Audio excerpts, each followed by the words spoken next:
இன்றைக்கி என் ஹஸ்பண்ட் வந்து ஒரு மாஸ்டர் பிளான் போட்டு ஒன்று பண்ணியிருக்காரு.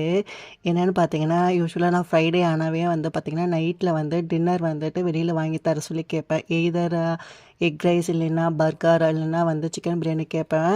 ஸோ அதெல்லாம் நான் கேட்கக்கூடாதுன்னு சொல்லிட்டு சிக்கன் போய் வாங்கிட்டு வந்து வச்சுட்டு, நேற்று என்கிட்ட சொல்லிட்டாரு, சிக்கன் வாங்கிட்டு வந்திருக்கேன், நாளைக்கு நீ மதியானம் வந்து பிரியாணி செஞ்சு கொடு எனக்கு அப்படின்னு சொல்லிட்டு கேட்டார்.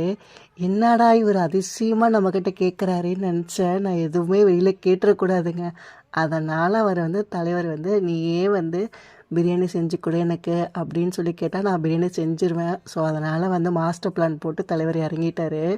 நான் சென்னையிலலாம் பார்த்தீங்கன்னா குக்கரில் தான் பிரியாணி செய்வோம். ஸோ தம்லாம் போட தெரியாது. இங்கே அமெரிக்கா வந்துட்டு தான் ஃபஸ்ட்டு ஒரு தாட்டி வந்து லேயர் பிரியாணி பண்ணி பார்க்கலான்னு பண்ணேன். ஃபஸ்ட்டு பண்ணும்போது பார்த்திங்கன்னா பார்த்து பண்ணுவோம் இல்லைங்களா, அந்த மாதிரி தான் பண்ணிகிட்ருந்தேன். செகண்ட் 30 தேர்டு 30லாம் பார்த்திங்கன்னா அசால்ட்டாக பண்ண ஆரம்பிச்சிட்டேன். செம்மையாக இருக்குங்க.